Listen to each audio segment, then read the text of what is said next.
También se menciona que tiene una adecuada interfase entre el endometrio y el endometrio y se reportó como una hiperplasia endometrial. Sin embargo, debido a la edad de la paciente, se le realiza lo que sería un estudio histopatológico, una biopsia en este caso, y con la cual se confirma que sería una hiperplasia endometrial simple sin atípica. Ok, entonces, empezando con un poco de patogenia, vamos a ver que la etiología principal va a ser sencillamente aumento de estrógenos, pero no es tan simple como suena. Va a haber de manera exógena o de manera endógena. Entonces, les coloqué un cuadro ahí, dividido por edades. En el caso de pacientes premenopáusicas, existen ciertos factores de riesgo o lo que llamaríamos características clínicas que pueden presentar el paciente y que nos podría indicar que puede tener una hiperplasia endometrial.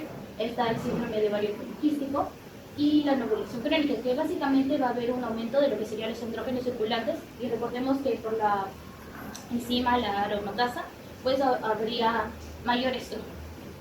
También tenemos en el caso de las mujeres posmenopáusicas el estrógeno exógeno, que se utiliza en pacientes que ya pues tienen la posmenopausia pero quieren amortiguar o disminuir la sintomatología de eso. Entonces utilizan estrógeno exógeno y de esta manera pues provocaría una proliferación endometrial.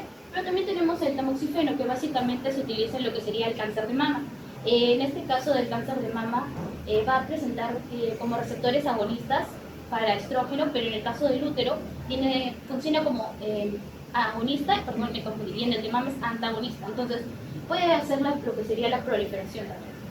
Y en cualquier edad de la paciente puede presentar obesidad, un índice de masa corporal de mayor a 25 y tumores secretores de estrógeno, como puede ser de la célula T. Y como les mencionaba, ¿no? La aromatasa puede estar en el tejido adiposo y podría formar lo que sería el hiperestrogenismo. Entonces, básicamente la patogenia es esa, ¿no? Cuando hay un aumento excesivo de los niveles de estrógeno, pero también incluye la importancia de que no hay una oposición de la progesterona, lo que va a formar a su vez que pues no hay a quien lo regule, como cuando hay mucha insulina y poco glucagón. Entonces ambos se complementan. En este caso de la hiperplasia se podría decir que el estrógeno está hasta arriba y la progesterona está dormida. Entonces, con lo cual se podría formar un cambio proliferativo en el propio endometrio y provocar una hiperplasia, aumento de la cantidad de células, que provocaría a largo plazo lo que sería el agrandamiento del propio órgano. Siguiente. Ok, entonces, como les mencionaba en la presentación clínica, básicamente la única manifestación que se menciona en la mayoría de los libros es sangrado uterino anormal o disfuncional.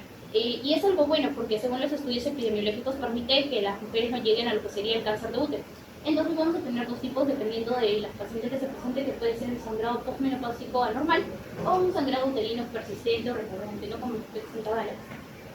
También algunas manifiestan el dolor pélvico o sensación de desconfort a nivel de la pelvis, obesidad, como les explicaba, el índice de masa corporal. Algunos pacientes hipertensión por la edad, pues no, porque el rango es entre, si no me equivoco, es entre 40 y 60 y el pico va en 50 años. Y también hay signos de hiperandrogenismo, que podría ser acné o hirsutismo, que básicamente es cuando les crece mucho vello corporal. Ok, entonces, para diagnosticar cómo haríamos con la hiperplasia, ¿no? Básicamente tenemos tres métodos de diagnóstico. El principal o el primario, al que se llamaría, sería la ecografía transvaginal, que básicamente mediante ondas sonoras vamos a ver, se diría que se buscar la causa del sangrado, así de simple. Entonces, en este caso va a medir principalmente lo que sería el grosor endometrial, y les coloqué los valores, ¿no? En pacientes que aunque son de edad reproductiva, pues van a tener un igual o mayor a 20. Y en el caso de mujeres ya menopáusicas o postmenopáusicas, pues va a ser igual o mayor a 15. Es la primera, pero para la hiperplasia endometrial no nos basta con que solo nos diga que el endometrio es engrosado, sino si es sin atipia o con atipia.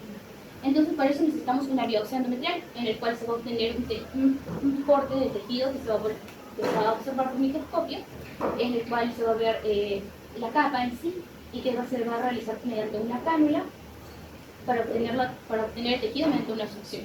Y finalmente tenemos la histeroscopía, que también es importante, se introduce mediante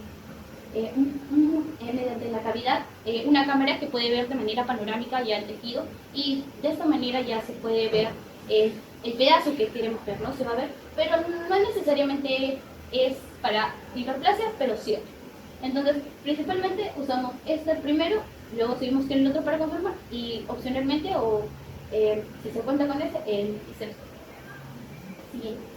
Entonces, creo que no sé cuál fue el correcto, pero bueno. Hay alteraciones histopatológicas, pero un poquito les voy a mencionar sobre las macroscópicas, que básicamente es, como les mencionaba, el aumento de la capa que crecía, pero también el útero. No sé qué pasó con el mensaje. En el caso de las alteraciones histopatológicas, les mencionaba que hay una sinotipía y otra que es conotipía o INE. En el caso de la OMS, a partir del 2014, mencionó que antes del 2014 había mencionado que habían 4 tipos, que era la simple, la compleja, la sinotipía y la conotipía. Pero en este caso ahora solo hay 2. En el caso de la hiperplasia endometrial sinotipía, vamos a ver que en comparación de la relación glándula-estroma, vamos a ver mayor cantidad de glándulas en una relación que sería de más o menos de 3 a 1. Van a variar el tamaño de las glándulas. Como podemos ver, la luz es un poco más irregular a lo que sería normalmente hecho. En el caso de las características citológicas propiamente, las células presentan núcleos normales y sin ningún tipo de atopía. Y hay que recordar que esta hiperplasia también se caracteriza por decirle benigna. Siguiente. Y finalmente es la hiperplasia endometrial atípica o hiperplasia, neoplasia intraepitelial endometrial, que pues vamos a ver que hay una mayor proliferación de glándulas, que en este caso se dicen que están abarrotadas una encima sobre otras. También va a haber lo que sería la distorsión de las propias glándulas, ¿no? como serruchadas, deformes. Y también vamos a ver que en este caso,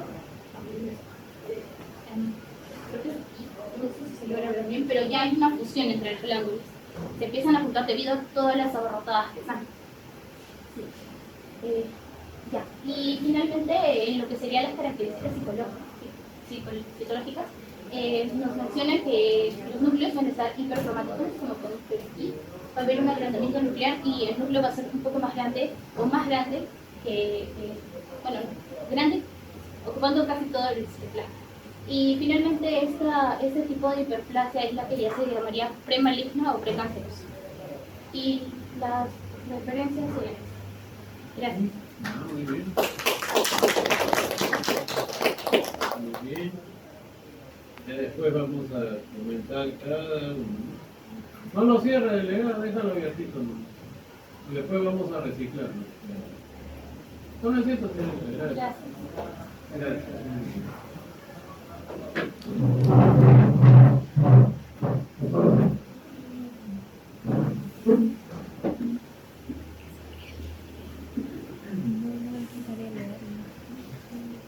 En los puntitos dice está la presentación. Presentarlo. Ay, ¿no fue ahí? No hay, ¿no? Pero sí había. Por eso no lo puse. Yo he estado compartiendo de ahí. Porque está para compartir con otras personas. Sí, pues, ¿no? Ya,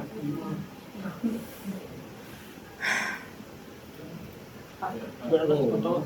Con mi persona va a poner, mi persona presente y mi persona va a poner, por ejemplo, sobre el resto volativo, en este caso sobre el macho de miocardio.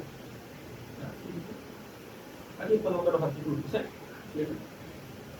Aquí está el índice, como vamos a los suplementos de patogénicos patológicas, las temáticas, clientes. En el caso clínico, paciente de defensa femenino de 67 años con antecedentes de diabetes mellitus, de 25 años de evolución, en tratamiento con levedad mixta, con malatego, lipidemia mixta, en el tratamiento con atorvastatina y de brato, hipertensión arterial, sistémica, y 15 años de evolución, y tratamiento con enalapril. Acudió a nosocomia por mareos, persistencia dolorosa, y radiamos y aplicación en un tiempo de tratamiento previo. Presentó síncope durante su estancia en la sala de espera antes de entrar a la consulta, por lo que fue llevado a servicio de urgencia del hospital, donde presentó paros cardiorrespiratorios que le incluyó mayor avanzado de reanimación y situación paro postconsultorio. Por el cual director el paro. Se realizó el electrocardiograma que demostró bloqueo auriculoventricular de segundo grado frecuencia ventricular media de 100 LP. Por minuto, lesión epifánica de V1 a V6, imagen de bloqueo, compatible con agudo, con elevación de ST anterior externo, por lo cual se planteó la realización de angioplastia urgente con cardiología. Antes de realizar el traslado, presentó un nuevo paro cardiorrespiratorio que no les podría maniobrar a la batalla de elevación pulmonar y falleció.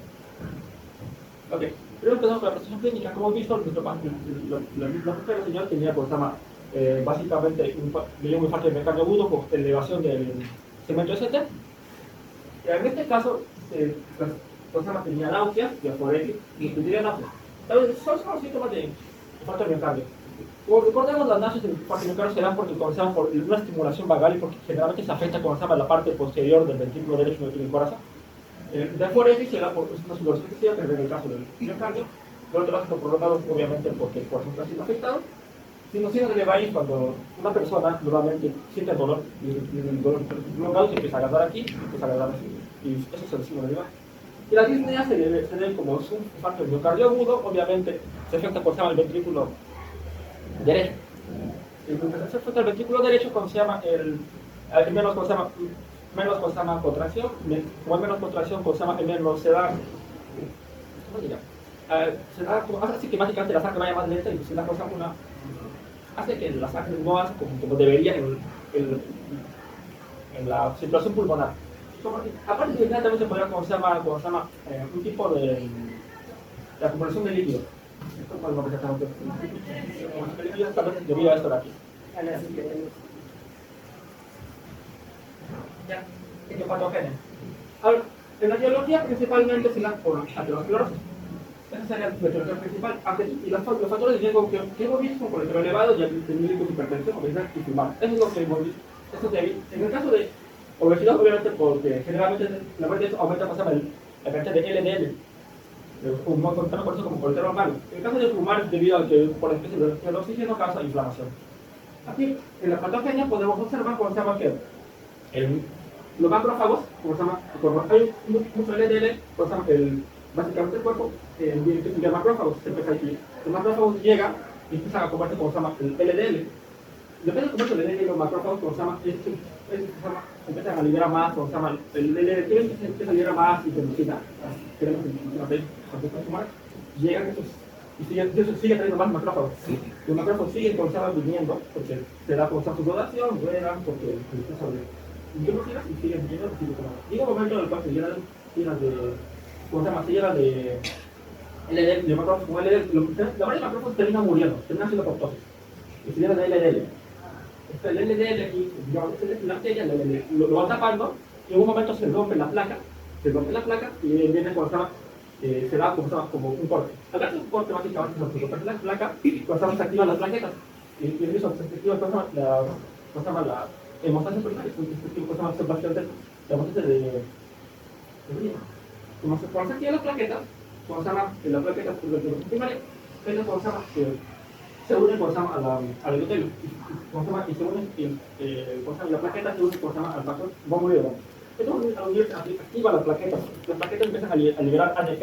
El ADP liberado se une sale más ADP, se vuelve a unir a las otras plaquetas para activarlas, se unen al sector petrogenoso. Estas plaquetas vienen, se empiezan a unir, se empiezan a juntar toditas y se siguen uniendo, y se siguen activando y el también se une, cuando se activa la plaqueta, también hay otras funciones que suceden. En ese momento se activa el sector GP2B3, si se da aquí, se activa. Básicamente, como tiene un cambio conformacional, este aquí normalmente es como que va inactivo, como que no puede atraer fibrinógeno. Pero cuando se activa la plaqueta, este de aquí tiene una alta afinidad al fibrinógeno. Y como recordemos, el fibrinógeno son cromatromos. Viene el fibrinógeno, se da la vía de la hemostasia secundaria, que son los factores, y en ese momento, al final, el factor 3 se une con la protrombina, se activa la trombina y se forma el coágulo. ¿Ya?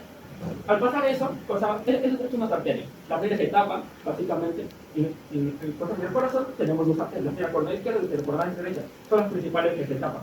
Cuando esta parte se dice, generalmente sucede la necrosis. En este caso es la necrosis coagulativa. La necrosis sucede por isquemia en este caso.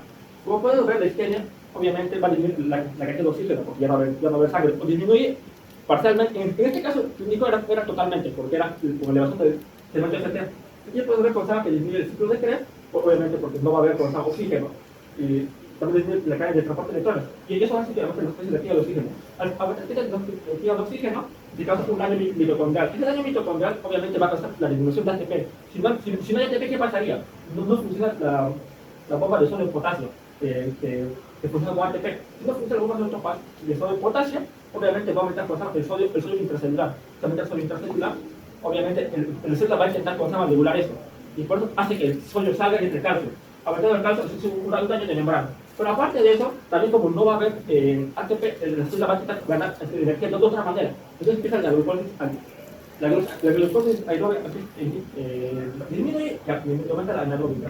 La glucosa anaeróbica hace que básicamente aumente lactato, haciendo que las células tengan un pH negativo, un pH menor a 7. Eso es lo mismo que aquí implementamos un sodio de potasio, también implementamos el sodio de calcio, y eso equivalía a los números de calcio que a los fosfolipatos. Los fosfolipatos es lo que hace que la célula muera básicamente.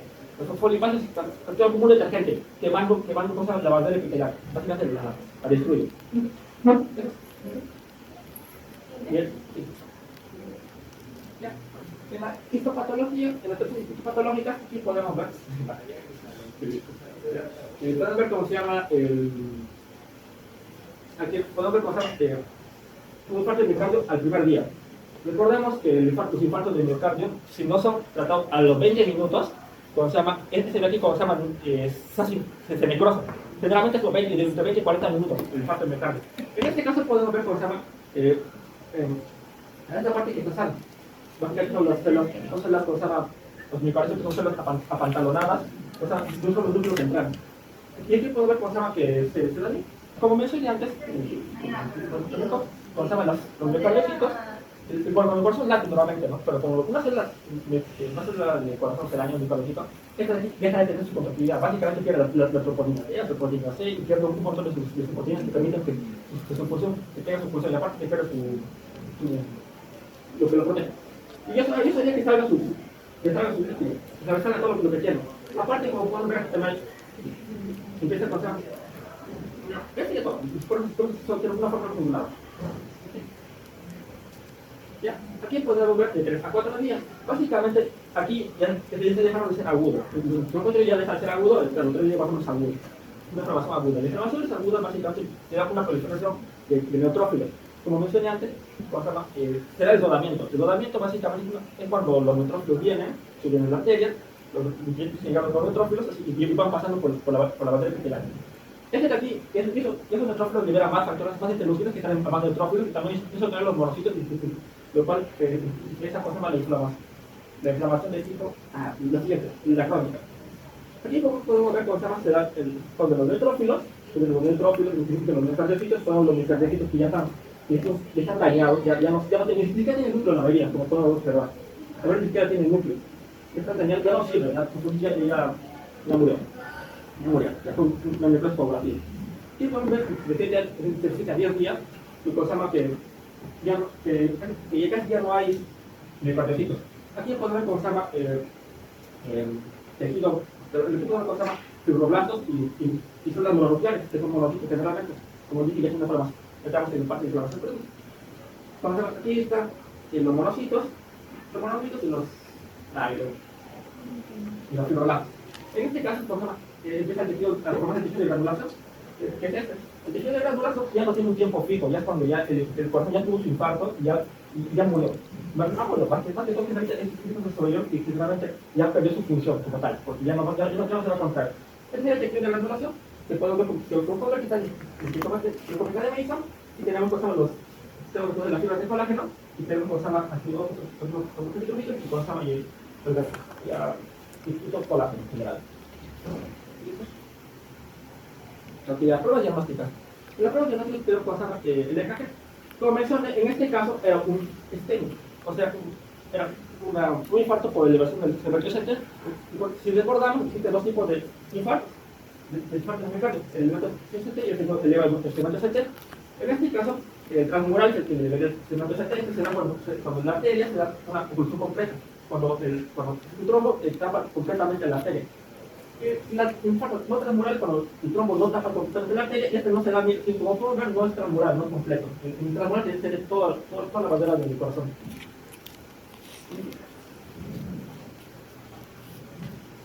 En la prueba diagnóstica, la prueba diagnóstica podemos observar con SAMA que hemoglobina, la finasa las presinasas, las troponinas y el LDH. El más importante aquí, porque hoy en día según lo que están en los artículos, el más importante es las troponinas. Las troponinas son debido a que el corazón tiene los músculos en general tienen su sarcómero. El sarcómero está compuesto de miocinas, actinas y troponinas. En este caso, cuando hay un infarto del miocardio, como los miocardios se abren, prácticamente las troponinas salen. Generalmente se usan como referencias, porque aparecen los 3 y 4 horas primero. Aunque estos son los que aparecen antes, esto es lo más importante, en general. También tenemos las sinapsis, que también aparecen diferentes de fosforilos, pero eso se usa antes, ahorita. Y también tenemos el LDH, que obviamente aparece porque no se le dice generalmente en el infarto del miocardio se va por mira, Flora. ¿Qué sería todo? Muy bien. A ver,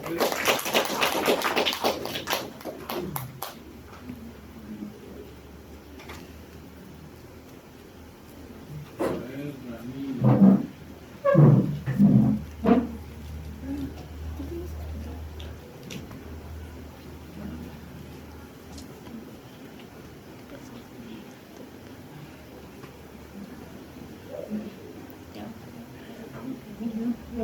Buenas noches con todos, compañeros, y mucho gusto.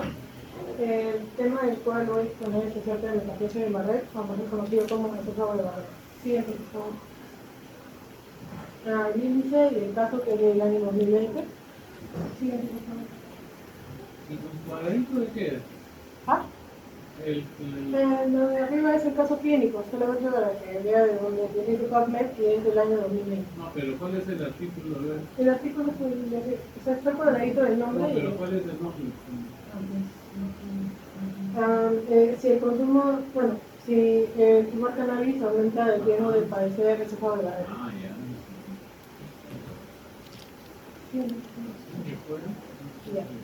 Bueno, el caso clínico, más que todo, se va a basar en un hombre de 41 años, afroamericano, el cual va a ir a sala de emergencias por presentar lo que es dolor abdominal y lo que es exacerbación de náuseas y vómitos.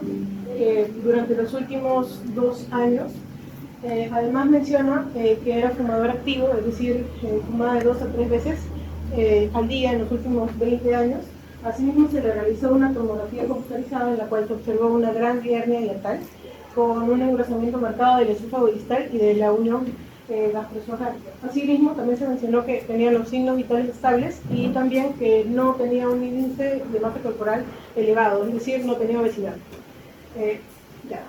Después también hicieron una endoscopía superior, o endoscopía gastroesofágica superior, en la cual se evidenció una mucosa difusa de color salmón y con nodularidad.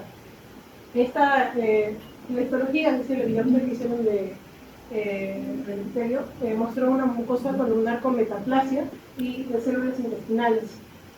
Posteriormente a ello le dieron tratamiento con inhibidor de protones y se le recomendó un seguimiento de 3 a 6 meses con endoscopía de igual forma.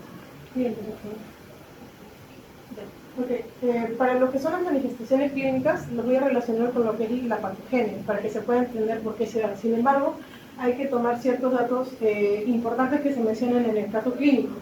Uno, el dolor abdominal, más que todo, se puede dar por la hernia hiatal que va a ejercer una mayor presión abdominal. La hernia hiatal, más que todo, va a simular que es una bolsa para lo que es el reflujo gástrico, que en este caso va a ser nuestra náusea. Las náuseas y los vómitos de igual forma es también por el mismo epitelio que va a estar en constante irritación, por así decirlo, una irritación crónica, va a ser también de que se exacerben lo que eran las náuseas y los vómitos. Asimismo también se habla de un reflejo del nervio vago y también de lo que es el sistema nervioso del esófago, ¿no? Y la mucosa de color salmón y la nodularidad, más que todo, estos cambios se van a evidenciar por el cambio abrupto del epitelio que va a haber, y también la nodularidad, lo voy a explicar posteriormente, pero es más que todo por una proliferación excesiva anormal. Siempre, por favor. Ya. Ahora hablamos lo de la etiopatogenia. Más que todo, para poder relacionar bien este caso con las manifestaciones clínicas, hay que saber reconocer los factores de riesgo. Usualmente se menciona que mayormente son hombres, si cumple esta parte, caucásicos, pero en este caso es afroamericano, así que no lo tomamos en cuenta. y también la hernia hiatal que ya posee, y lo más importante en la parte del estilo de vida es que era fumador activo. Sin embargo, también se menciona una parte de los factores de riesgo que es la obesidad, sin embargo el paciente no la posee. El fumar de forma constante va a hacer que aumente lo que es el estrés oxidativo. En la parte de la patogenia se va a tomar también ese aspecto. La etiología va a ser la lesión tisular por factores extrínsecos. ¿A qué nos referimos con factores extrínsecos? Principalmente al reflujo gástrico. Este reflujo gástrico va a tener el ácido gástrico y también la bilis. Ahora vamos con lo que es la patogenia. Bueno, ya. Como podemos ver aquí, esta va a ser nuestra principal noxa. La noxa va a ser el reflujo gástrico más lo que es el fumar. El fumar va a incrementar lo que es el estrés oxidativo y esto va a hacer que haya un medio inflamatorio, o sea, activa un medio inflamatorio y asimismo haya un daño del ADN. Un daño del ADN. Entonces, ¿qué es lo que va a pasar aquí? El epitelio, que es un epitelio escamoso o un epitelio plano, no queratinizado, intensificado, va a pasar a un epitelio metaplásico intestinal. ¿Qué quiere decir esto? Que las células se van a convertir en células columnares con células caliciformes. Pero realmente, ¿cómo es que se va a hacer este cambio? Es la pregunta. Más que todo hay hipótesis porque la patogenia no está totalmente dilucidada. ¿Qué quiere decir esto? Que van a haber dos hipótesis, bueno, tres más que recuerdo que había leído, la transdiferenciación. Recordemos que había mencionado que el reflujo gástrico va a hacer que haya un medio inflamatorio. Entonces, se van a activar las citoquinas proinflamatorias, que va a ser la prostaglandina C2, el factor de necrosis tumoral y el factor nuclear kappa beta. Estos van a hacer que la vía de señalización Hedgehog se vea exacerbada. ¿Qué quiere decir esto? Esta vía va a ser aquella que va a hacer una diferencia, va a transmitir información para la señalización, la diferenciación celular, es decir, va a hacer que estas células cambien de forma más rápida al epitelio columnar, ¿ya? Y la vía Notch se va a ver inhibida. Como sabemos, esta vía Notch va a ser aquella que va a regular lo que es la diferenciación, la proliferación, pero lo más importante, lo que es la muerte celular programada. Entonces, como no va a haber una contraparte, esta proliferación va a seguir y seguir y seguir. De igual forma se mencionan MIC y el CDX1, que van a ser unos potenciadores para la transdiferenciación. Y asimismo también se menciona a la CDX2, que de igual forma va a ser un potenciador. Entonces, ¿qué quiere decir esto? Que lo que son las citoquinas, las citocratinas famosas van a disminuir. Estas citocratinas más que todo van a ser proteínas del citoesqueleto que iban a trabajar en una parte de una protección, en la parte de la protección. Entonces se quita esta protección a las células escamosas y esta protección, como se puede ver acá, va a aumentar en lo que son las células columnares. Y de igual forma, como había mencionado, las células caliciformes, de igual forma va a haber mayor expresión de mucina, de la mucina 2 y de la mucina 3. Mucina 2 y mucina 3. De igual forma, las células columnares también van a secretar mucinas, que va a ser la mucina 1 y la mucina 5AC. Ahora el transcompromiso. Un transcompromiso. Lo más importante me había olvidado mencionar, que había una fase directa y una fase indirecta. ¿Qué quiere decir esto? De que son hipótesis, ¿recuerdan? Que son células escamosas que pasan a células columnares. Esa va a ser la directa, y la indirecta va a ser células escamosas, van a pasar a células de inflamación y posteriormente a las células columnares.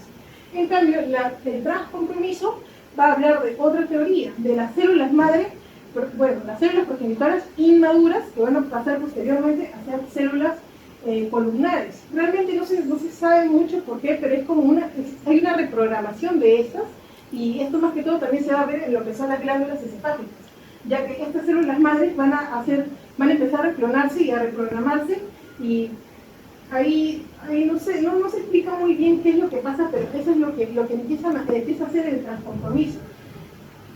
Y hasta ahí es donde se explica el por qué es que se hace este cambio de epitelio. Aún falta dilucidar muchas partes, pero esa es la patogenia que se conoce hasta ahora realmente. Y es por eso que se da el cambio del epitelio. plano calcificado no creatinizado a un epitelio metaplásico intestinal. Siguiente, por favor. Ya, lo que son las pruebas diagnósticas.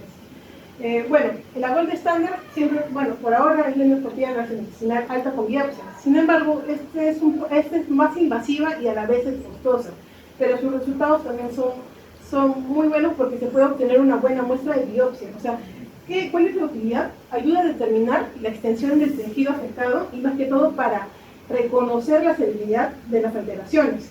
De igual forma, esto no va a ser lo único que va a ver, sino también se tiene que comparar la clasificación de Praga.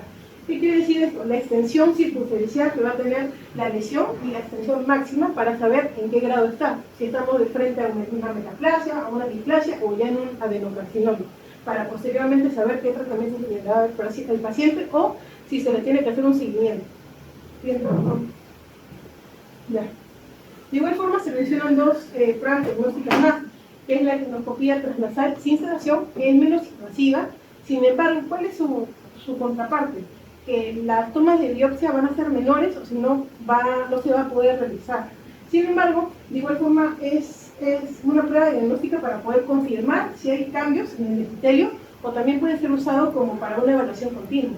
Y ahora hablamos de la cicloesponja.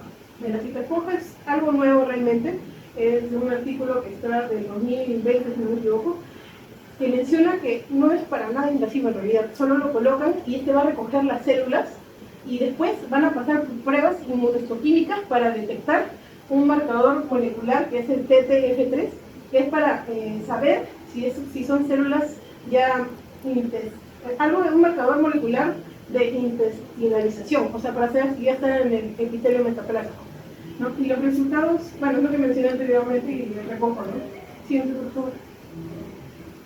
Bueno, en cuanto a las alteraciones histopatológicas, la parte macroscópica es muy importante. ¿Por qué? Porque, recordemos, en la parte de acá del esófago normal, no voy a decirlo por qué, pero voy a enfocarme más que todo en las anormalidades. La línea Z irregular. Nosotros sabemos que hay una diferenciación entre el esófago y la unión gastroesofágica y después lo que es el estómago. Entonces, esta línea Z irregular, esta línea Z en el esófago de la red se va a mostrar irregular. O sea, es decir, va a mostrar de que realmente hay una alteración patológica y que ya a veces es difícil de elucidar en qué zona podríamos estar, por así decirlo. Después los nódulos. Los nódulos van a ser más que todo una proliferación anormal de las células. Entonces, ¿cómo es que esto se proyecta? Es que va a haber un crecimiento normal. Es por eso que se genera esa... Ay, no sé cómo se llama, el nódulo en sí. Después las lenguas de unión gastroesofágicas, más que todo, podría decirse que el color o más que todo es por el cambio de epitelio, ¿no? Porque el epitelio columnar, como sabemos, es más rosado y el epitelio, pues, que es del esófago, pues, es más pálido, por así decirlo. Siguiente, por favor. Bueno, en las alteraciones histopatológicas a nivel microscópico, más que todo acá está el estructura normal para que se pueda observar realmente cuál es el cambio, ¿no? Vamos a ver que es un epitelio columnar, y vamos a ver abundantes células caliciformes. De igual forma, recordemos que estamos frente a una inflamación crónica, por así decirlo, por las noxas, es decir, por el reflujo gástrico constante, y es por eso que también se puede observar un infiltrado,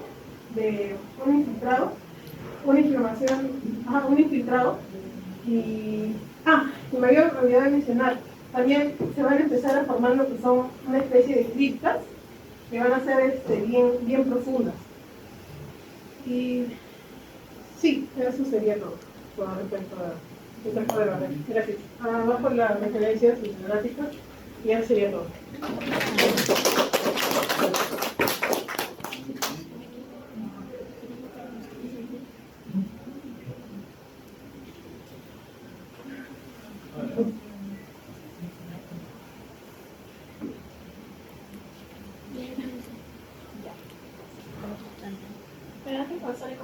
Bueno, el día de hoy voy a explicar sobre miocardiopatía hipertrófica, específicamente sobre el tema de hipertrofia. Esta es la estrategia del caso clínico, la introducción, la etiopatogenia, la presentación clínica, los diagnósticos y por último las imágenes patológicas. En el caso clínico vamos a tener que es un paciente masculino de 42 años con antecedentes familiares de muerte súbita. Este es un dato muy importante en esta enfermedad, en esta patología, que hace un año manifiesta disnea y palpitaciones de aparición súbita. En ocasiones refería molestias precordiales en el esfuerzo, es decir, algún ejemplo del ejercicio, ¿no? Y reposo. Efectivamente. En los últimos meses se incrementan las palpitaciones en cuanto a frecuencia e intensidad, por lo que decide acudir a atención médica. Se evidencia un soplo sistólico y se le indica propanolol 40 miligramos cada 12.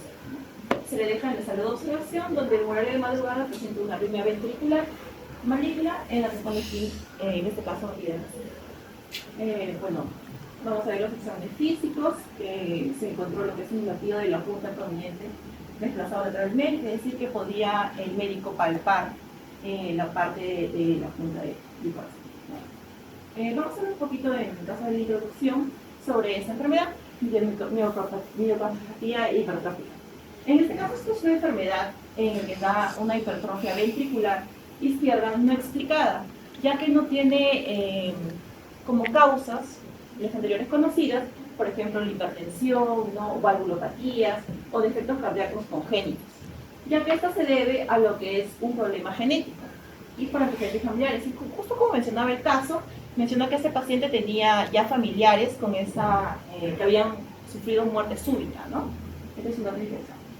Algunas características de esta enfermedad: vamos a ver alteraciones en el llenado diastólico, hipertrofia del miocardio y la obstrucción del tracto de salida ventricular.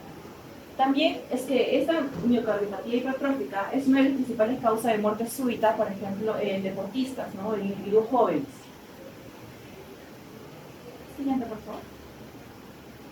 Hablando de la etiopatogenia, en este caso la etiología es una causa genética en un 80% de los casos. Va a haber una mutación en sentido erróneo de qué genes, ¿no? De los genes justo que codifican las proteínas que forman parte del aparato contráctil. En este caso tenemos las principales alteraciones erróneas, vamos a encontrar en la cadena pesada de beta-miosina, la proteína C y la troponina T, que son en la mayor cantidad de porcentaje que se presentan en estas alteraciones. Tengan en cuenta que estas son proteínas específicamente que permiten la contractibilidad en el corazón, ¿no?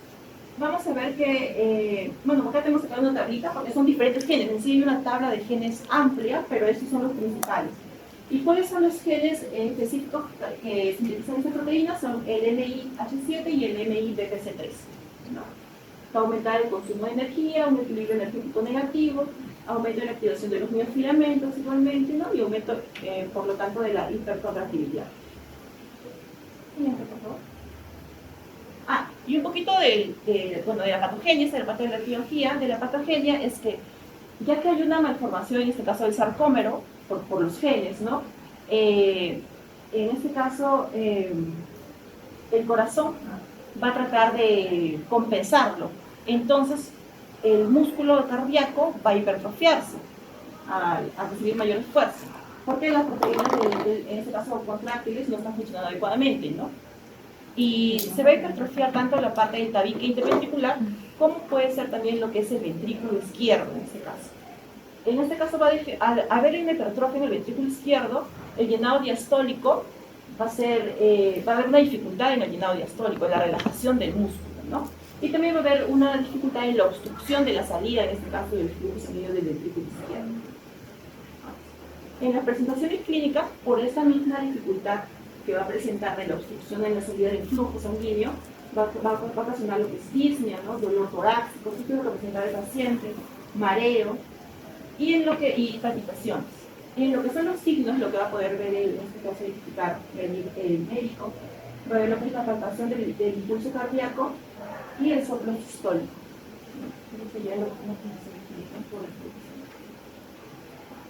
Las pruebas diagnósticas más utilizadas en este caso es el ecocardiograma, en el cual va a poder ver la dimensión, en este caso de la hipertrofia del ventrículo izquierdo, que va a predominar en este caso del septum, va a estar hipertrofiado. También va a ser lo que es el estudio genético, específicamente para ver si en este caso los genes están mutados, no hay una mutación errónea. Y también lo que es, como esta es una enfermedad autosómica dominante, también son muy importantes, ¿no? Ver en el caso de la parte de genética de parte de los familiares. Y también lo que es un electrocardiograma. Si se va a ver el electrocardiograma, se va a ver lo que es unas ondas T negativas y se va a poder identificar lo que es una hipertrofia ventricular. También mediante la resonancia magnética cardíaca vamos a poder ver, en este caso, el aumento del espesor, ¿no?, de las paredes del ventrículo izquierdo, más que nada lo que es el espesor. También estaba viendo que una de las formas que también se puede medir es mediante la troponina, ¿no? Justo también mencionaba otro compañero, también en parte del grupo de corazón, viendo si la troponina, por ejemplo, está elevada, puede ser un indicio, ¿no?, de que hay un daño, en este caso, del corazón.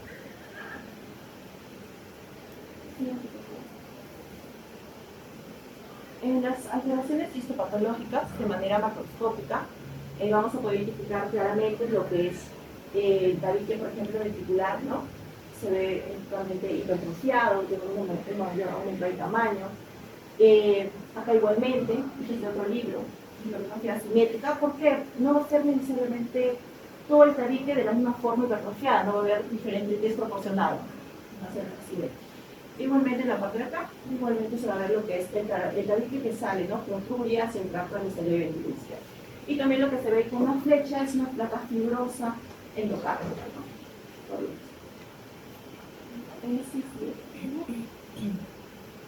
En la parte microscópica vamos a ver lo que es que hay el miocardio septal, es decir, la parte del interventricular, donde están las células ventriculares cardíacas hipertrofiadas, se van a ver así en esta imagen. Por esa parte se va a ver también lo que es la hipertrofia, características de los miocardiocitos, vamos a encontrar que están desordenados, en forma espirales, y por acá se va a ver lo que es la arteria coronal intramural, con un desplazamiento de la pared igualmente se le produce la parte mayor aumentada. Más de 15 milímetros ya estaría saliendo de su estado natural del corazón, para poder identificar esa parte del microscopio.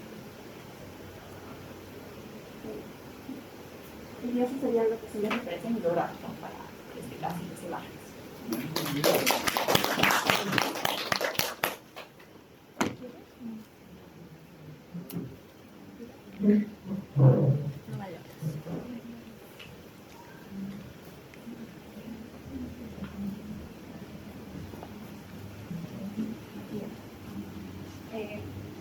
Buenas noches, voy a presentar el tema de apendicitis. Bueno, antes de nada vamos a dar una pequeña introducción.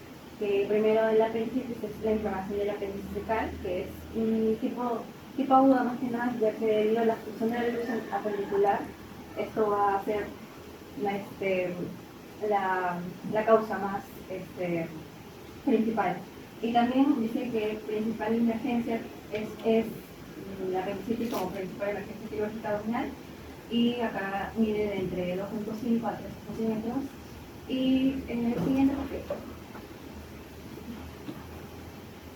Bueno, respecto a anato de esto, vamos a ver que se ubica en la versión posterior derecha a unos 2 o 3 centímetros para la lugar electrical, donde se va a conectar el intestino, el apéndice. Está ligado por la arteria apendicular, que es rama de la arteria ilíaca. Histológicamente sabemos que el apéndice está compuesto por una capa mucosa, submucosa, una mucosa externa serosa, así como también hay tejido linfático y nódulos linfáticos.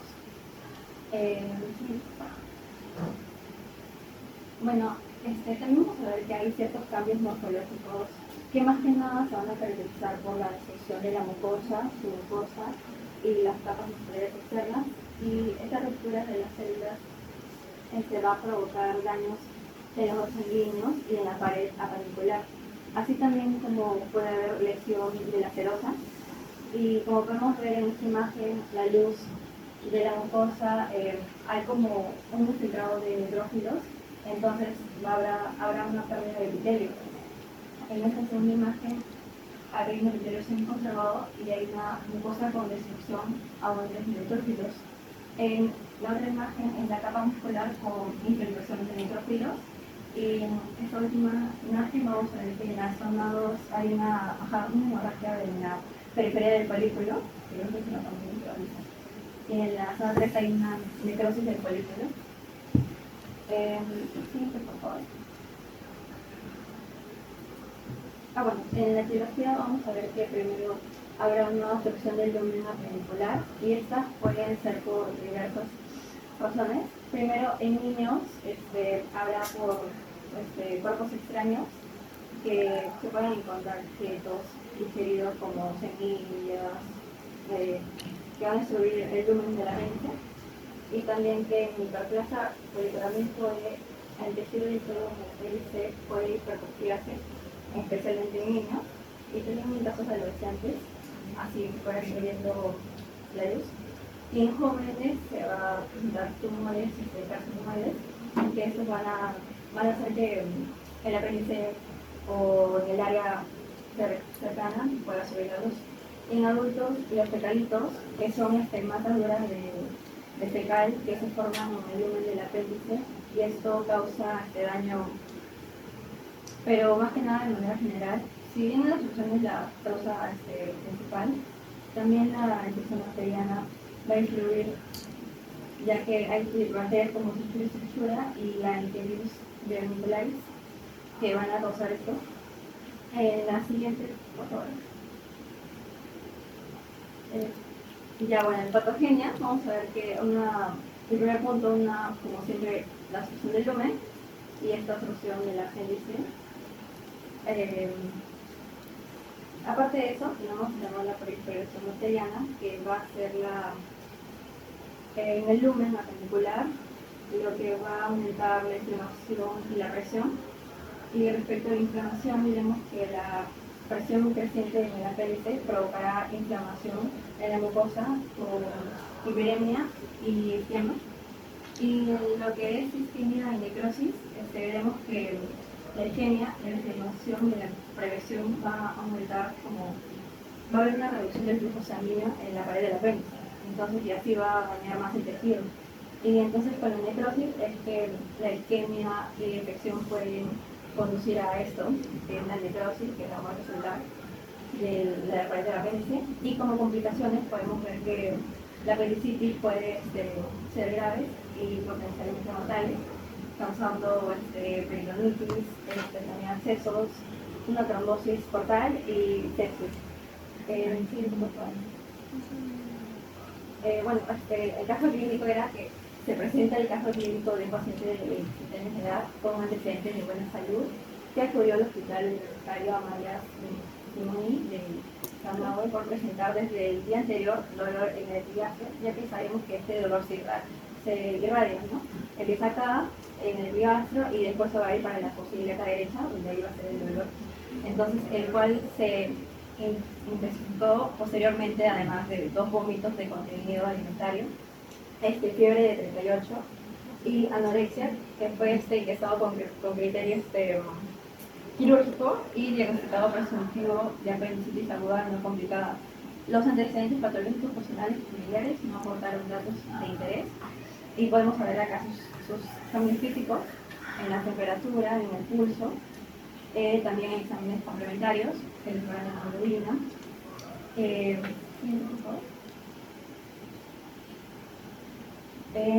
Bueno, lo que es presentación clínica, luego de ver los antecedentes y también los síntomas y signos del paciente, vamos a tener una relación síntomas e integraciones fisiológicas, que más que nada acá va a haber un dolor que va a ser de inflamación aguda del apéndice, va a ser causada por la acción del insulino, que eso va a provocar esa malestar.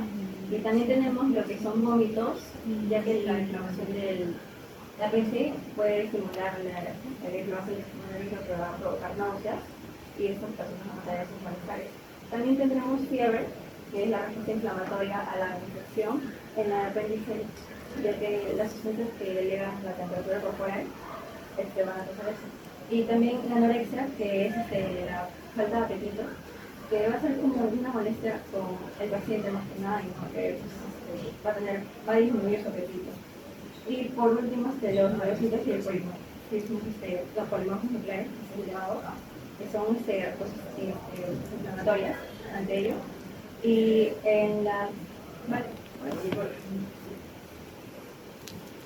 pruebas diagnósticas, más que nada, las más importantes serían en este caso la ecografía abdominal, que se puede realizar para visualizar el apéndice y detectar signos de inflamación como engrosamiento de la pared aumento del diámetro del apéndice, también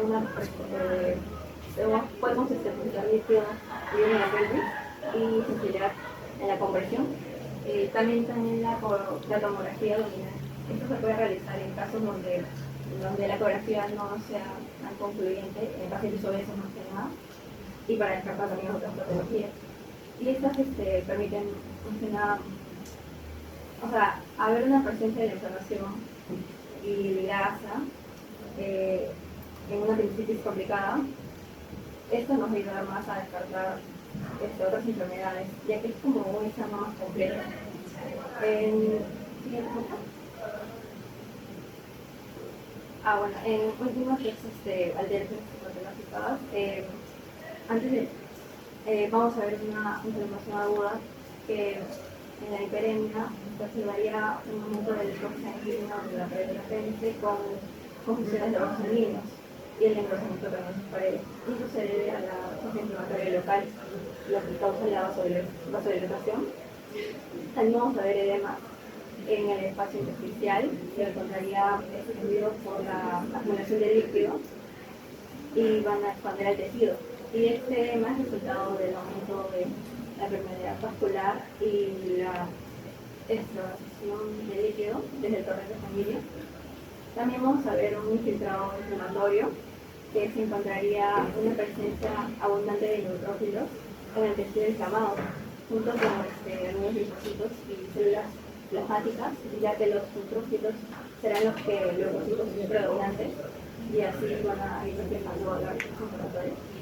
Y en la migración de neutrófilos es la parte de respuesta de inflamación aguda, en la que se busca combatir el desaltere que hemos presentado. También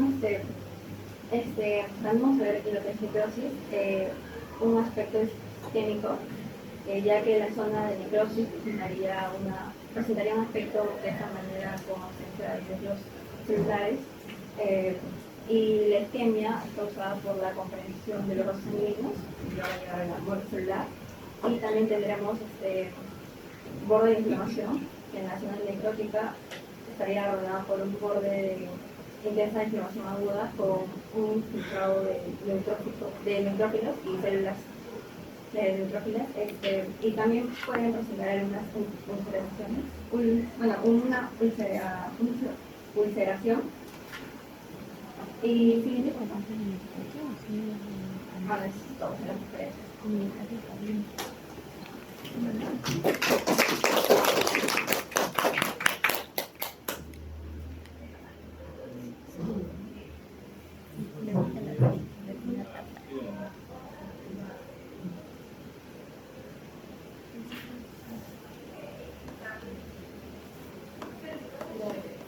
Buenas noches, doctor. Buenas noches, compañeros. El día de hoy el caso clínico es de la displasia broncocelular.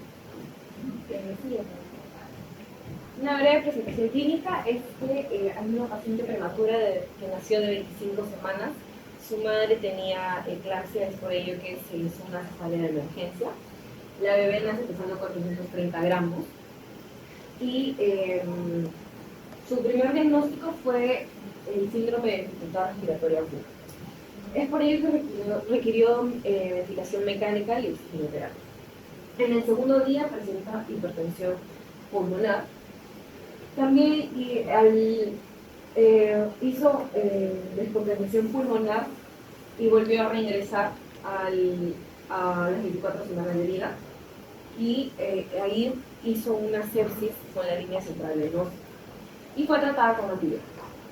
Se le da de alta de nuevo 33 días después con una triple terapia para la hipertensión pulmonar que estaba presentando.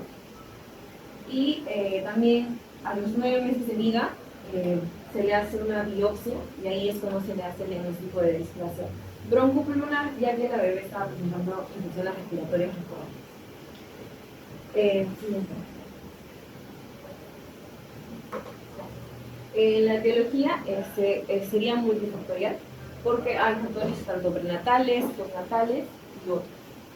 Como prenatales está la prematuridad, también la disminución del crecimiento intrauterino, que es cuando el bebé no tiene el suficiente peso que se requiere para la edad gestacional. También los factores genéticos, como el SFTB o C también, que son proteínas que codifican para factores que codifican para la proteína del surfactante B o C. Los factores postnatales también, como el barotrauma o oxigenoterapia prolongada, que van a ser explicados en la patogenia, y inyecciones. En este caso la bebé presentó una sepsis asociada a la línea venosa central. También el uso de medicamentos y hipoxia. Siguiente, por favor. Listo. Con la patogenia, pues tenemos un recordario de lo que es los estadios embriológicos de la formación pulmonar, pero nos vamos a centrar específicamente en lo que es la etapa canalicular. ¿Por qué? Porque la bebé nace de 25 semanas. Y la etapa canalicular está entre las 17 y 26 semanas. Quiere decir que la bebé, a partir de la semana 22, empezó a producir surfactante, pero no el suficiente como para poder sobrevivir, sino que se tenía que haber continuado el embarazo, pero porque la eclampsia, la bebé nació prematura. Entonces, hasta esta etapa ya deberíamos tener a medias la diferenciación de los bronquiolos terminales y debería haber una mayor vascularización. Pero en este caso no es así porque la bebé tenía 25 semanas. Bueno, con respecto a lo que había mencionado de la etiología, como el barotrauma y la oxigenoterapia, la bebé requirió ventilación mecánica. Entonces, lo que pasó fue que fueron mayores dosis tanto de oxígeno y como muchas repeticiones de ventilación mecánica. Esto pasó que como no tenía los pulmones desarrollados, se expandieron y colapsaron. Y como sabemos, como la bebé no secreta suficiente surfactante, el surfactante tiene la función de reducir la tensión alveolar superficial. Entonces, sin el surfactante, la bebé va a presentar, sus alveolos van a colapsar. Entonces, esto es lo que estaba pasando, sus alveolos se agrandaron. Y esto se le llama el barotrauma. Con respecto a la oxigenoterapia, también la bebé requirió dosis altas de oxígeno. Esto que puede causar que se liberen radicales de oxígeno, y esto va a exacerbar el daño ya causado previamente por el barotrauma. Además de ello, las altas dosis que recibió la bebé de oxígeno hizo que las arteriolas se engrosaran. Microscópicamente hablando, fue que la capa muscular se engrosó. Esto causó una hipertrofia de la túnica media y esto va a causar también la disminución del lumen vascular. Y va a generar una complicación muy común que es de la displasia broncopulmonar, que se llama la hipertensión pulmonar. Siguiente. A nivel microscópico, la bebé, había mencionado que a los 9 meses de vida, la bebé presentaba infecciones respiratorias muy seguidas y se le realizó una mini toracotomía posterolateral, en la cual se encontró, pues, como se había mencionado en la biopsia, se encuentran los alvéolos grandes. Se le llama hipoalveolización. ¿Por qué? Porque los alvéolos son grandes, pero hay menos, están en menor cantidad. Otra característica muy común de la displasia broncopulmonar es que vemos una arteriola y hay más músculo liso en ella, cerca a ella.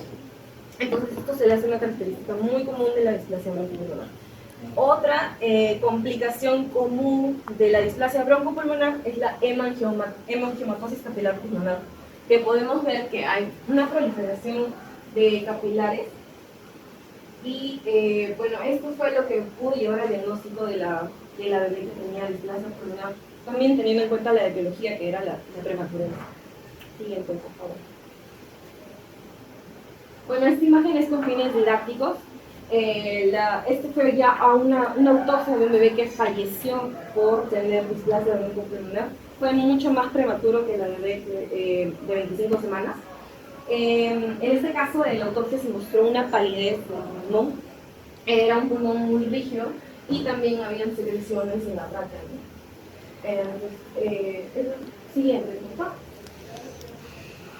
Listo. En las pruebas diagnósticas también se les hace radiografía de tórax y gasometría arterial.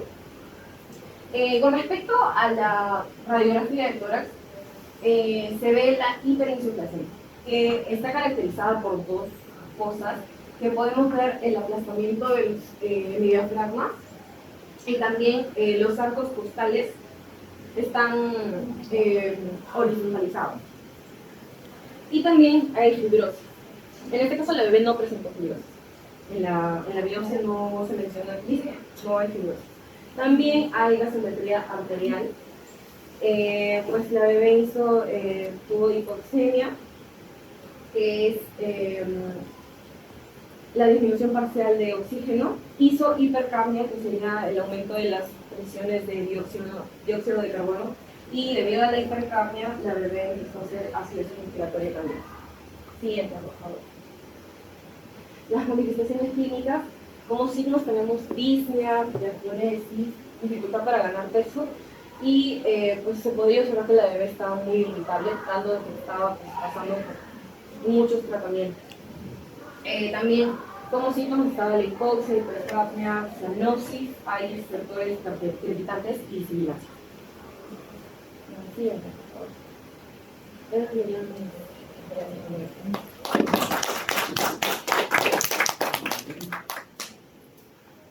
Esa es la última, ¿no, delegado?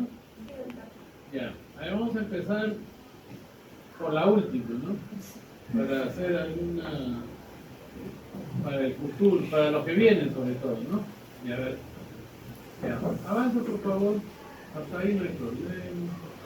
Ya está bien organizada la parte clínica, lo cual facilita un poco la comprensión de la idea, ¿no? Lo cual está muy bien. Sigue. Ya, la etiología, ya, muy bien, la patogenia, también, ya, eso también. Pero en realidad esta parte está muy bien intencionada para ser comprendida. Lo que sí, ¿no? Por ahí ha puesto algunas cositas que de repente habría que señalarlas, ¿no? O sea, claro, sé que está en la imagen, pero específicamente dónde, ¿no? Claro que eso ya lo hizo la compañera al momento y lo otro, ¿no? Que desde aquí, ese collage de imágenes como que se minimiza la imagen, ¿no? Y probablemente hubiera sido mejor hacer dos, ¿no? Dos y la otra pasar la otra, ¿no? Para tenerlas más grandecitas y poderlas ver en más detalle, que es lo que nos interesa, ¿no? Pues por ahí eso hubiera sido algo para mejorar, ¿no? ¿Ya? Siguiente. Ya. Avanza. Ya, está bien. Sigue. Ya, muy bien. Y lógico. Ya, muy bien. Entonces acá probablemente yo diría que es un trabajo bien estructurado y compactito. Y está muy bueno. De inicio tenemos un problema, ¿no? Porque el cuadro no es exactamente apendicitis, ¿no? Y si ustedes revisan, por eso después por ahí lo mencionaba la compañera, ¿dónde lo puso? Ahí no, la primera, ¿no? Ahí dice, inflamación del apéndice secal de tipo aguda, dice, ¿no? Es porque, al contrario de otras entidades, esta es una entidad exclusivamente aguda. O sea, no hay una versión crónica. Pero eso no quiere decir que sea apendicitis a secas, ¿no? Por eso sigue siendo apendicitis aguda, ¿no? No porque hay una apendicitis crónica, sino porque así se quedó ya el nombre, ¿no? No es apendicitis, ¿no? Ahí habría que tener un poquito de detalle, sobre todo ahora que estamos hablando de inflamación aguda, crónica, ¿no? Decir apendicitis es dejarlo pues como, vamos a ponerle en términos prácticos, como que fuera alguien asexuado, ¿no? Entonces no creo que aquí hablemos de alguien asexuado, es agudo, es crónico, en este caso es agudo, ¿no? ¿Ya? A ver, avanza. Ya. Esto, ¿no? A veces los términos hay que emplearlos bien. Esa mezcla de histología patológica no existe. Porque ustedes ya han llevado histología y histología es los tejidos normales, ¿no? Y la patológica es los anormales. Entonces no podríamos ponerle histología patológica, sino de repente anatomía patológica, ¿no? Otro rótulo, ¿no? Y lo más gracioso, ¿no? Es que hoy hemos mostrado imágenes de esto. y la compañera sabiendo que era su tema, ¿por qué no dijo nada de la participación, no? O sea, me llama la atención que cuando les digo una forma, no lo hacen, ¿no? Pero a estos sí les gusta, ¿no? De verdad que no entiendo esa disociación que hay, ¿no? O sea, cuando lo hago yo, sí lo hago, pero cuando me sorprende, no lo hago. O sea, o simplemente me gusta lo elaborado y no me gusta que me pongan algo y por ahí, aunque yo sepa, no me animo, ¿no? Entonces, esa disociación que tienen la mayoría de ese salón, sí me llama la atención. Porque, por ejemplo, el otro salón es inverso a ustedes, ¿no? Ellos participan más sin ser la mayoría y sus sesgos no son tan buenos. En cambio, sus sesgos son buenas, yo diría que muy buenos, pero participación nada. Entonces, lo que debemos buscar, entonces, esto no es el problema, ¿no? A mejorar, probablemente. No sé del resto, porque solo hemos visto 6, ¿no? Pero el diagnóstico situacional de ustedes es, ¿no? Me gusta cuando yo lo hago, ¿no? O cuando lo elaboro, o cuando ya tengo ayudita, ¿no?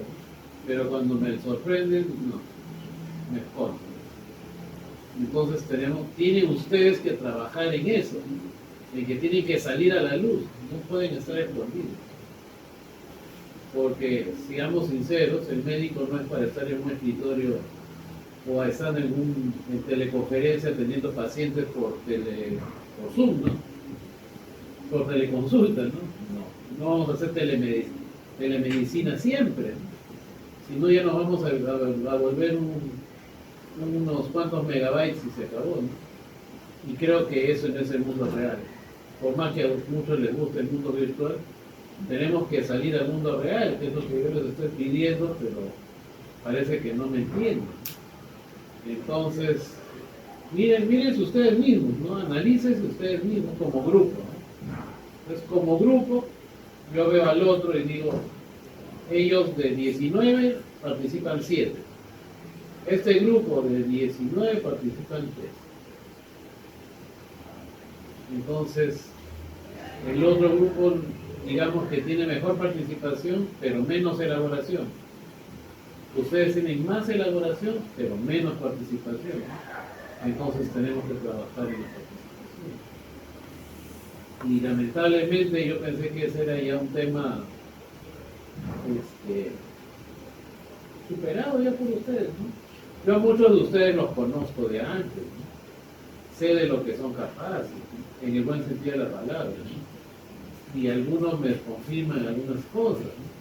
Pero seguimos con algunos problemas que ya teníamos antes, ¿no? Y que seguimos, porque el sistema de esta universidad, lamentablemente, yo les pregunto, desde que nos hemos visto en las morfos hasta ahora, ¿cuántas veces han expuesto?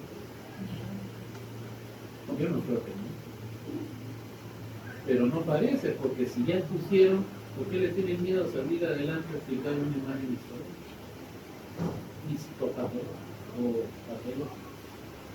Pues no tiene coherencia, ¿no? Que me digan, sí, lo hacemos, ¿no? Es que lo que les gusta es explicar lo que ustedes han elaborado, ¿no? Pero cuando los sorprendemos con algo que no sabemos o no nos preparamos, ahí viene. Entonces, miren, analícense, piensen. Yo ya lo vi, ya se los he dicho, pero al final son ustedes los que tienen que mejorar. Entonces ya estamos a 2 semanas de cerrar una continua, ¿no? Entonces ya perdimos 2 semanas, muchos ya perdieron 2 semanas. Entonces, ¿cuándo van a reaccionar? En la semana 8 ya hay que hacer algo pronto. Y yo por lo que estoy viendo no se sabe. Y yo les apuesto que probablemente los que han expuesto sí se han preparado para eso. O sea, su pedacito lo saben. Pero hablamos de otra cosa, incluso aún sabiendo su pedacito, le ponemos lo mismo, pero con otra letra, y ahí está, terrible. No reconocemos. Pues, hay que practicar. ¿Ya avance? Más bien arriba. Ahí viene otro problema con lo anterior, ¿no? Acá era... No era acá. Siga, siga. Ya, normal, sigue. Hay hasta gusanitos que causan apendicitis, ¿no? Los oxiuros, ¿no? Siga. Ahora, acá hay un desorden, ¿no? Este iba adelante. A mí me sorprendió que venga al final, ¿no? O sea, ¿por qué tan atrás? ¿No? Estamos en más de la mitad del bloque de diapos y recién empezamos con el caso clínico. O sea, todo lo anterior ha sido introducción, bastante amplia, hay que cortarlo, ¿no? Siga. Siga. Siga. Hay una cosa, ¿no? Ahí donde dice infiltrado inflamatorio, no lo dejemos así en el limbo, ¿no? Hay que puntualizar cuál es, ¿no? Si es agudo, si es crónico, ya sabemos que es agudo, pero igual póngalo, ¿no? Porque en cualquier evaluación que le puedan decir, si lo dejamos así en el limbo, puede haber consecuencias, ¿no? No deja respuesta. Siga. Ya. A ver el anterior a ese. Ya. Ya, siga, siga. Baje, ya. Ya, o sea, como resumen está bien, ya. Ya. Ya, está bien. Sí, siga. Ya, la imagen macroscópica está bien, la parte macroscópica está bien. Sí, o sea, acá también no ha habido problema, ¿no? No ha habido problema, está muy bien. Ya, acá también me parece muy bien. Quizá nomás acá, ¿no? Que esté un poquito voluminoso. Habría que segmentarlo un poquito, ¿no? O ponerle, bajarlo, o sea, ponerle guiones, viñetas, algo para que tenga un poquito menos de masa, ¿no? Porque así, de verdad, yo me demoro en leer todo eso y de repente, ¿no? Yo sé que la compañera explicó bastante, pero sería bueno organizarla aquí. La mayoría tiene tareas aquí, ¿no? Porque esto lo ponen como si fuera un bloque. Ay. Y yo creo que deberíamos organizar, por ejemplo, una enfermedad actual, ¿no? ¿Por qué es el motivo actual de la enfermedad, ¿no? Luego los antecedentes, por ahí es un afroamericano, por ahí tiene un papá que tuvo algo, una mamá que tuvo algo, ¿no? O que fuma cannabis por 20 años, ¿no? Y luego ya vamos con el examen físico actual, que creo que no tiene mucho, ¿no? Porque de frente pasa la endoscopía, ¿no? Ya, pues entonces, por ahí, ¿no? Ya, ya, sí, ya, muy bien, muy bien, muy bien, muy bien.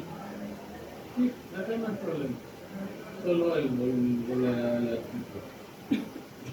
ver acá, ya. A ver las referencias. No, la primera. Donde está la foto, ¿no? Ya, ¿y el otro de qué año es? El ST Segment Elevation Further Implantation. Siempre es bueno poner la foto con la fecha. Recuperado, ¿cuándo será? En cambio en el otro, sube por favor. Sube, yo sé que es del 2021. O sea, ahí no hay problema. El otro parece que lo hubieran escondido por todo. Ya me da que pensar. Así que espero que sea del 2019 para adelante. Ya. Siga, ya. Acá también, ¿no? Yo diría que hasta el borde de la diapositiva escrito, ¿no? Yo de verdad decía, nos faltará algo, decía, ¿no? Porque está tan al borde que no tiene sangría lateral para ninguno de los dos lados, ¿no? Y sería bueno dejar un margen a ambos lados para que no pareciera que continúe la pizarra, ¿no? Entonces, hay que tener, acá hay que organizarlo, ¿no? La verdad que este era quizás uno de los casos más llamativos, porque aquí es donde la mayoría tiene problemas, ¿no? Para organizar la información. Ya, sigan. Ya, sigan. Mira, quizá la etiopatogenia fue un poquito amplia, ¿no? Muy molecular, muy, ¿no? Que yo creo que lo hubiéramos podido reducir un poco, porque quizá este ha sido el caso donde nos hemos excedido tiempo más, ¿no? Por ahí otros han llegado al borde, se han excedido 1 minuto o 2, pero aquí sí nos hemos ido más allá por ese tema molecular que de repente habría que haberlo metido un tijerazo, ¿no? ¿Ya? Siga. Esto ya. Y miren, la persona que habló de esto, cuando le puse las imágenes que justo eran estas, ya pues la tenía servida, ¿no? Ahora ya entiendo por qué estaba en onda con la situación, ¿no? Pero qué suerte, pues, ¿no? Esa fue suerte, ¿no? Y le ayudó, pues, y fue su vida, ¿no? Pero otros han tenido la misma suerte y no la han aprovechado, no sé por qué. En fin, ¿no? Claro que no han tocado las mismas imágenes, pero en el caso de compañera ha sido justo lo mismo. Pero como dicen, ¿no? 2 veces no pasa el cometa Halley en una vida, ¿no? Solo cada 75 años, así que otra aparición más no creo que haya. Hay que ver si fue factor suerte nada más o hay algo más profundo, que ojalá sea que hay una preparación, ¿no? Y no simplemente un golpe de suerte. Avanza. Ya, sí, ya. Gracias. A ver.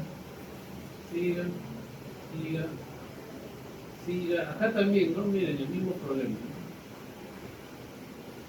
No es tan largo, son 8 líneas de texto, pero es bien amplio, ¿no? Y yo les apuesto que si lo vemos en el PowerPoint, la letra que ha puesto no es 18-20, es más chiquita. Pienso. Entonces hay que poner siempre 18-20, ¿no? De Times o de Arial, ¿no? Porque esa es la que se lee. Más chiquita, se ve menos, pero es bastante, ¿no? Se ve un bloque amplio. Hay que organizar. Siguiente. Avanza. Ya, muy bien. En realidad, avanza, sí. En realidad, acá no había ninguna queja tampoco. Cuando yo vi esta fue la segunda, ¿no? La primera. La primera, cuando yo vi esta exposición, yo me emocioné, dije, está bien, demasiado bien para lo que yo esperaba, ¿no? Y luego creo que se ha mantenido, ¿no? O sea, después de ese pico de atención, al menos para mí, yo creo que se ha mantenido para el resto. Ha habido por ahí algunas variaciones, pero en general ha estado bien. Esta parte, el problema es lo otro. Pues ahí tenemos que mejorar. Entonces, la otra semana vamos a seguir con la secuencia de lo que están hablando, ¿no? Que estamos hablando de inflamaciones, ¿no? De lo que es también ya solita delegada, pueden pasar por acá. Gracias. La ha sudado la delegada. Para que no digan que se la lleva fácil. ¿Quién es su delegado o su delegada? Usted que no. No, y lo peor, lo más gracioso es que Villalobos yo lo conozco de antes, ¿no? ¿Será que ya se me corriendo?